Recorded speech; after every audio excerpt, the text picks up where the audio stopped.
অনেকে আসি রাজনীতি করতে গিয়ে বেপর্দা হই। এই আমাদের এমপি সাহেব এদিকে দেখলাম কেরেস দিচ্ছে, এটা জায়েজ হয় নাই, ঠিক হয় নাই, তাকওয়ার মধ্যে থাকতে পারে নাই। কলে এই ফতুয়া কেন দিলাম? অনেকে দেখবে কলে হুজুর আপনারা নিলে জায়েজ আর অমুকে নিলে জায়েজ না। না, আমি নিলেও জায়েজ নেই, আমি নিলেও ওটা জায়েজ নেই, এটা ঠিক হয় না। ওনা আমি গিয়েই বলছি,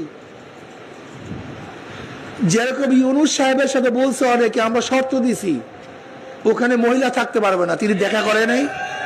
করলে করবো, না করলে করবো না, সমস্যা কি তোমার? ওই আগেই বলছি পরীক্ষার সময় ধরা খায় সব, এত সহজ না, মুহূর্ত হলে কঠিন।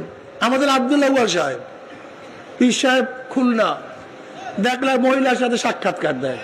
কেন সাক্ষাৎকারটা ফরজ ছিল না? কেন দিল? কারণটা কি? ওটা ফরজ না তো, দিতে গেল কেন?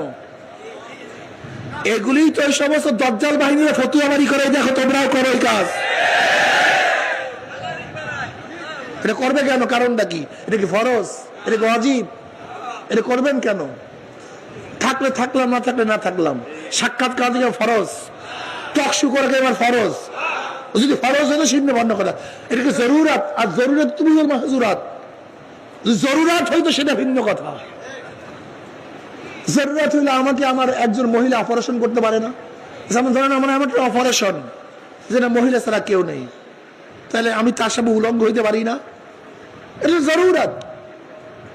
জরুরত ভিন্ন জিনিস, কিন্তু তুমি জরুরতকে স্বাভাবিক জিনিসকে বানায় আনেছো নাকি?